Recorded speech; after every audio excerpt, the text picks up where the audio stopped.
మీకులాంటి ఎంతో మంది నిరాశ్రయులకి, వికలాంగులకి వీళ్ళందరికీ కూడా పవన్ కళ్యాణ్ గారు ఒక రకంగా మంచి చేశారు. అవునండి. ఎలా అనిపిస్తుందండి ఆయన పదవి ఎక్కిన తర్వాత ఆయన పనితనం గాని, ఆయన మీకులాంటి వాళ్ళకి గొప్పగా సహాయం చేసే గుణం ఎలా అనిపిస్తుందండి మీకు? ఒక రకంగా చెప్పాలంటే ఇది మాటల్లో చెప్పలేనిదండి. మేము ఎంతో అదృష్టవంతులం కాబట్టి నిజంగా దేవుడు మా పక్కన ఉన్నాడు కాబట్టి ఆయన డిప్యూటీ సీఎం అయ్యారండి. గత ప్రభుత్వం లాగా ఆయన మాట ఇచ్చి నెరవేర్చలేని వారు అయితే కాదు.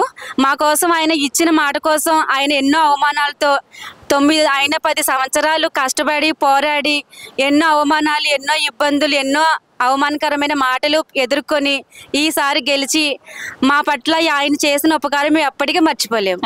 మరి పవన్ కళ్యాణ్ గారిని ఎక్కడికి వెళ్ళా గానీ మీకులాంటి యువతే గానీ చాలా మంది కూడా ఆయన సీఎం అవ్వాలి అంటారు.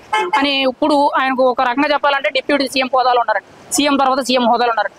మరి ఏ రోజైనా సరే సీఎం అయితే ఆ స్థాయి ఎలా ఉంటుంది అంటారు? ఖచ్చితంగా మీకు ఇంకా మంచి చేసే అవకాశం ఉందంటారా? అదంతా మా యొక్క ప్రేమ కాబట్టి ఆయన ఎప్పుడు కూడా ఏ పదవి ఆశించలేదండి. మా అన్నయ్యని ఎమ్మెల్యేగా చూడాలనుకున్నాం, డిప్యూటీ సీఎం అయ్యారు. సీఎంగా చూడాలనుకుంటున్నాం, పిఎంగా చూడాలనుకుంటున్నాం. అది మా ఇష్టం తప్ప ఆయనకి ఎప్పుడు ఏ పదవి ఆశించలేదు. ఖచ్చితంగా మీలాంటి అన్న చెల్లెలు, అక్క చెల్లెమ్మలు వీళ్ళందరూ కూడా పవన్ కళ్యాణ్ గారు పక్కన వాళ్ళు ఈ రోజు ఆ స్థాయికి చేరారంటారు. తప్పకుండానండి. మేమందరం అంటే వీర మహిళలు అంటే మేమంటే ఆయనకు బలం, ఆయన అంటే మా బలం. అది అంతే. మీకు ఖచ్చితంగా మీ వెనకాల ఉండే ధైర్యం పవన్ కళ్యాణేనండి.